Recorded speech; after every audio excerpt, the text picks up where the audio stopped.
नमस्कार, आदाब, आप सभी का एक बार फिर से स्वागत है आपके इस प्यारे से प्लेटफॉर्म के ऊपर। जैसा कि हम लोगों ने अपना 20 मिनट का डीप डाइव सीरीज स्टार्ट कर रखा है, जहां पे हम बुनियादी तौर पे करीब-करीब 20 मिनट में आपके कंप्लीट टॉपिक को निपटाने की कोशिश करते हैं। आज मैं आपके लिए लेके आया हूं chemical reaction and equation chapter से 5 वो रिएक्शन जो आपके बोर्ड एग्जामिनेशन में डेफिनेटली आती है। आपके फाइनल एग्जामिनेशन में, प्री बोर्ड में, यूटी में, हर जगह पे आपको कोई ना कोई एक क्वेश्चन यहां से देखने को मिलता है। तो 5 रिएक्शन कौन सी है, ध्यान से समझे। अगर आप लोग ध्यान से समझेंगे तो 5 रिएक्शन में combination, decomposition, displacement, double displacement, oxidation, reduction, जिसको कंबाइन फॉर्म में आप लोग रिडॉक्स रिएक्शन बोलते हो, ये 5 रिएक्शन है जहां से आपको 100% क्वेश्चन देखने को मिलता है। क्लियर है।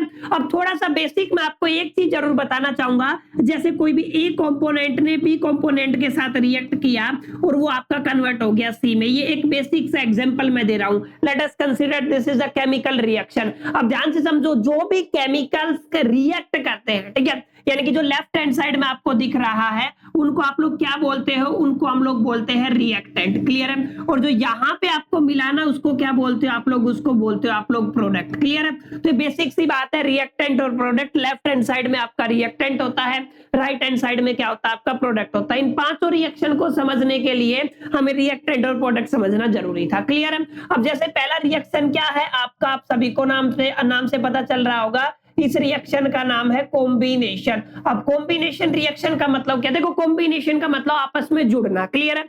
तो यहाँ पे 2 या 2 से ज्यादा रिएक्टेंट है, आपस में जुड़ करके और एक प्रोडक्ट में कन्वर्ट हो जाएंगे। ठीक है, उसको क्या बोलोगे आप लोग, कॉम्बिनेशन रिएक्शन। जैसे डिकम्पोजिशन का क्या मतलब हो सकता है भाई, डिकम्पोज का मतलब टूटना। जब एक रिएक्टेंट मल्टीपल प्रोडक्ट्स में टूट जाता है ना, तो उसको क्या बोलते हैं आप लोग, डिकम्पोजिशन। ये आपस में एक दूसरे के वाइस वर्सा होते हैं, उल्टे होते हैं, रेसिप्रोकल होते हैं, इसलिए साथ बताया। क्लियर। तो आपको समझ में आना चाहिए, जो आपका combination reaction is that reaction in which 2 और more than 2 reactant are combined and converted into the single product, या फिर which gives the single product, उसको क्या बोलते हैं आप लोग, कॉम्बिनेशन रिएक्शन। ये इसकी डेफिनेशन है जो मैंने अभी अभी बताई, कि जहां पे 2 या 2 से ज्यादा रिएक्टेंट कंबाइन होकर के सिंगल प्रोडक्ट में कन्वर्ट हो जाते हैं, उसको क्या बोलते हैं आप लोग, कॉम्बिनेशन रिएक्टेंट। जैसे सिंपल एग्जांपल से मैंने आपको समझाया, कोई रिएक्टेंट ए था, उसने बी के साथ रिएक्ट किया और यहाँ पे एक सिंगल प्रोडक्ट बन गया, जिसको क्या बोलते हो, ए बी। ये आपका क्या है, सिंगल प्रोडक्ट। इसको क्या बोलते हैं आप लोग, कॉम्बिनेशन रिएक्शन। दैट्स इट, बिल्कुल आसान है। जुड़ना जिसको कहते हो ना, उसको क्या बोलते हैं आप लोग, कॉम्बिनेशन रिएक्शन। क्लियर है। तो अब यहाँ पे आपको समझने वाली बात यह है कि कोई भी रिएक्शन जब भी होती है ना, तो वहां पे या तो आपको हीट सप्लाई करनी पड़ती है। क्लियर है। तो ये बात आपको समझनी है, या तो आपको वहां पे हीट सप्लाई करनी पड़ती है। क्लियर है। यानी कि आपको देना पड़ता है, ठीक है, हमें देना पड़ता है हीट। ठीक है। या फिर एक केस ऐसा होता है जहां पे हीट रिलीज होती है। क्लियर है। क्या होती है आपकी हीट, क्या होती है, रिलीज होती है। अब ध्यान से समझो, जहां पे हीट रिलीज होती है ना, उसको बोलते हैं आप लोग एक्सोथर्मिक रिएक्शन, और जहां पे आपको हीट सप्लाई करना पड़ता है, उसको क्या बोलते हैं आप लोग, एंडोथर्मिक रिएक्शन। तो जब भी कॉम्बिनेशन रिएक्शन होता है ना, जर्नल केस में आप लोग देखोगे कि वहां पे हीट रिलीज होती है। हीट रिलीज होती है मींस आपका जो कॉम्बिनेशन रिएक्शन है वो जर्नली कैसा देखा गया है, वो एक्सोथर्मिक देखा गया। क्लियर। तो ये आपको पता होना चाहिए, exothermic reaction is that reaction in which heat is release. जहां पे हीट क्या होती है, रिलीज होती है, उसको क्या बोलते हैं आप लोग, उसको हम लोग बोलते हैं एक्सोथर्मिक। और जहां पे हम लोगों को हीट सप्लाई करना पड़ता है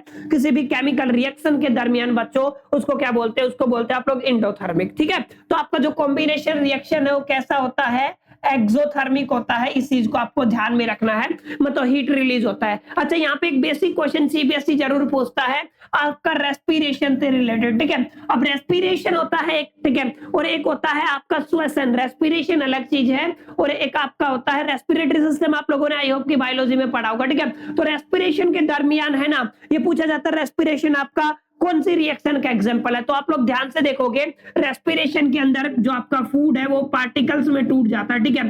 फूड क्या हो जाता है आपका, ब्रेक हो जाता है, और वहां पे एनर्जी रिलीज होती है। ये आपको ध्यान में रखना है, एनर्जी क्या होती है, रिलीज होती है। क्लियर है। तो एनर्जी अगर रिलीज होती है ना, तो आप लोग क्या, हीट क्या होती है आपकी, रिलीज होती है। और हीट एनर्जी रिलीज होगी तो उसको क्या बोलोगे आप लोग, एक्सोथर्मिक रिएक्शन। मींस जो आपका रेस्पिरेशन है बच्चों, रेस्पिरेशन इज एक्सोथर्मिक प्रोसेस। यहाँ पे हीट क्या होती है, जनरली रिलीज होती है। इसको आपको थोड़ा ध्यान में रखना। कुछ एग्जांपल्स पे हम लोग बात करेंगे, प्रैक्टिकल एग्जांपल्स पे। जैसे यहाँ पे मैंने लिखा हुआ है कैल्शियम ऑक्साइड, जो चूना बोलते हो, पहले लोग घरों में करते थे एज ए डिस्टेंबर या फिर जो पेंट की जगह पे जो किया जाता था, ठीक है, वो क्या होता है, कैल्शियम ऑक्साइड। ध्यान से समझना, ये कैल्शियम ऑक्साइड है, सॉलिड स्टेट में होता है। मैं इसमें वाटर मिला देता हूं, पानी मिलाया होगा आप लोगों ने, ठीक है, ये आपकी एक्टिविटी भी है। अब होगा क्या कि ये कैल्शियम ऑक्साइड है ना, यहां से एक OH निकल के यहाँ पे कंबाइन हो जाएगा, हाइड्रोक्साइड में कन्वर्ट हो जाएगा, यानी कि क्या बन गया आपका कैल्शियम हाइड्रोक्साइड होल ट्वाइस। तो ये जो बना ना, ये एक्वस सॉल्यूशन बना है। क्लियर है?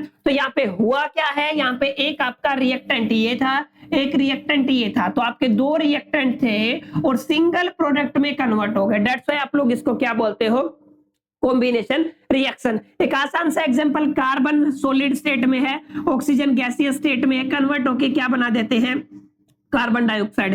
दैट्स व्हाई यहाँ पे रिएक्टेंट कितने थे, 2 थे, और आपका प्रोडक्ट कितना मिल गया, आपको 1 मिल गया। तो इसको क्या बोलते हैं आप लोग, इसको भी क्या बोलते हो, कॉम्बिनेशन रिएक्शन। उम्मीद करता हूं कॉम्बिनेशन रिएक्शन आपको अच्छे से समझ में आ गया होगा। एग्जांपल क्या क्या है कॉम्बिनेशन रिएक्शन के, डिकम्पोजिशन रिएक्शन, जैसा कि मैंने आपको पहले भी बताया, टूटना। जब सिंगल रिएक्टेंट मल्टीपल प्रोडक्ट्स में टूट जाता है तो उसको क्या बोलते हैं, उसको बोलते हैं आप लोग डिकम्पोजिशन रिएक्शन।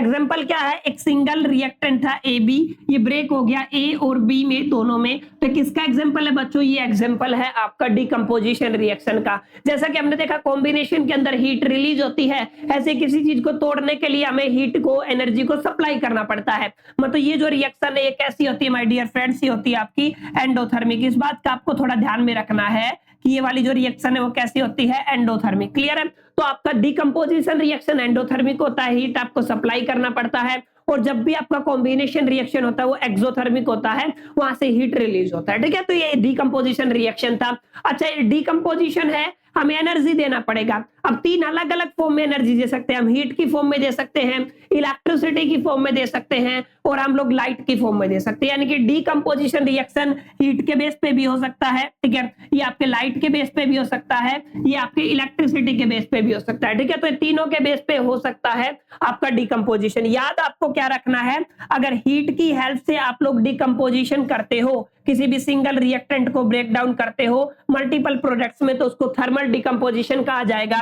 लाइट की हेल्प से करते हो तो उसको फोटोलाइटिक डिकम्पोजिशन कहा जाएगा, और इलेक्ट्रिसिटी की हेल्प से करते हो तो उसको इलेक्ट्रोलाइटिक डिकम्पोजिशन कहा जाएगा। यानी कि जो सोर्स आप लोगों ने एनर्जी का यूज किया उसी के बेस पे उस डिकम्पोजिशन रिएक्शन का नाम रख दिया गया। जैसे हीट है, हीट के बेस पे किया तो थर्मल डिकम्पोजिशन, अगर लाइट के बेस पे किया तो फोटोलाइटिक डिकम्पोजिशन, और इलेक्ट्रिसिटी के बेस पे किया तो इलेक्ट्रोलाइटिक डिकम्पोजिशन। यहाँ पे एक आपका एक्टिविटी भी है जिसके बेस पे आपका सिल्वर क्लोराइड वाला एक्टिविटी है। ठीक है, तीनों के एग्जाम्पल आपको याद होने चाहिए। थर्मल डिकम्पोजिशन का अगर आप लोगों से एग्जाम्पल लिया जाता है तो कॉपर कार्बोनेट को अगर आप लोग हीट देते हो तो कॉपर ऑक्साइड और प्लस में कार्बन डाइऑक्साइड में ब्रेक होता है। ये आपका एक बेसिक एग्जांपल है किसका, थर्मल डिकम्पोजिशन का। आई होप कि क्लियर हो गया होगा। क्या बताया मैंने, कॉपर कार्बोनेट को अगर आप लोग हीट करोगे तो कॉपर ऑक्साइड प्लस में कार्बन डाइऑक्साइड में ब्रेक हो जाता है। सेकंड, आप लोग फोटोलाइटिक डिकम्पोजिशन मतलब सनलाइट की हेल्प से, तो ये सिल्वर क्लोराइड होता है, अगर आप लोग इसको सिल्वर के लाइट के कांटेक्ट में लेके आते हैं तो सिल्वर अलग ब्रेक हो जाता है,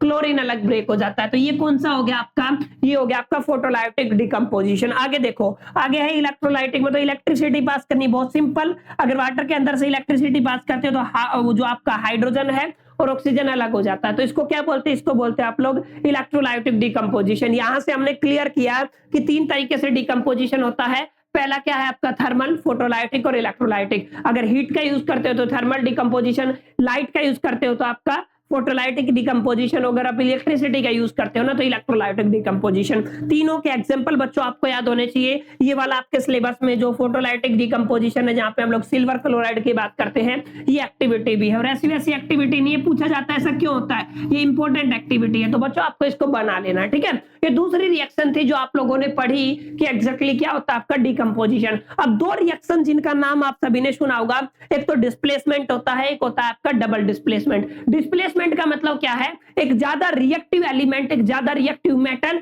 दूसरे ज्यादा रिएक्टिव एलिमेंट को डिस्प्लेस कर देगा, यानी कि उसकी जगह पे आ जाएगा। क्लियर? उसको क्या बोल दोगे आप लोग? उसको बोल दोगे आप लोग डिस्प्लेसमेंट। डबल डिस्प्लेसमेंट में आयंस अपनी पोजीशन को एक्सचेंज करते हैं। Keep in your mind, I just repeating again, कि आपका जो डिस्प्लेसमेंट रिएक्शन है, displacement reaction is that reaction in which a more reactive element displace the less reactive element। एक ज्यादा reactive element less reactive element को क्या कर देता है? डिस्प्लेस कर देता है। उसको क्या बोलते हैं बच्चों? उसको डिस्प्लेसमेंट रिएक्शन बोला जाता है। फॉर एग्जांपल यहाँ पे देखो, ये ए आपका ज्यादा रिएक्टिव है, ठीक है, ये क्या है आपका?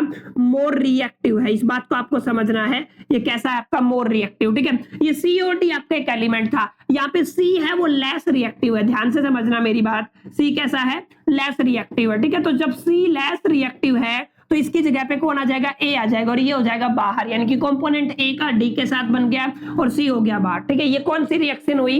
ये डिस्प्लेसमेंट रिएक्शन हुई। क्लियर है? तो इसका आपको जरूर समझ में आना चाहिए कि एग्जैक्टली बच्चों डिस्प्लेसमेंट रिएक्शन होता क्या है, कैसे आप लोग उसको अंडरस्टैंड करते हो, ठीक है। अच्छा, कैसे पता चलेगा कौन सा ज्यादा रिएक्टिव है, कौन सा एलिमेंट कम रिएक्टिव है? उसके लिए है आपकी ये रिएक्टिविटी सीरीज, जिसको आपको याद रखना है। क्लियर है? सबसे ज्यादा रिएक्टिव पोटेशियम है, उससे कम sodium, lithium, calcium, magnesium, aluminium, zinc, iron, lead, hydrogen, copper, silver और आपका क्या हो जाएगा? गोल्ड। सबसे कम कौन है? गोल्ड। फिर कौन है? सिल्वर। और फिर कौन है? कॉपर। और फिर कौन है आपका? Hydrogen. Clear? Is it clear? तो ये आपकी क्या है? रिएक्टिविटी सीरीज है, जिसके बेस पे आप लोग देख सकते हो जो सबसे ज्यादा ऊपर वो उतना ज्यादा रिएक्टिव, जो नीचे वो क्या हो जाएगा? लेस रिएक्टिव, ठीक है। इसके बेस पे आप लोग डिस्प्लेसमेंट करा सकते हो। ये मैंने बताया आपको कि किसका एग्जांपल है? डिस्प्लेसमेंट रिएक्शन का एग्जांपल है। इसकी एक प्रैक्टिकल आपके सिलेबस में है, ध्यान से समझ ले। एक्टिविटी है डिस्प्लेसमेंट रिएक्शन की। ये कॉपर सल्फेट का सॉल्यूशन है, आयरन आपकी कील आपने डाली तो थोड़े टाइम बाद इसका कलर चेंज हो जाता है, ठीक है। अब उसका कारण मैं बता देता हूं। देखो, ये आयरन की नेल है तो ये आयरन हो गया, क्लियर है।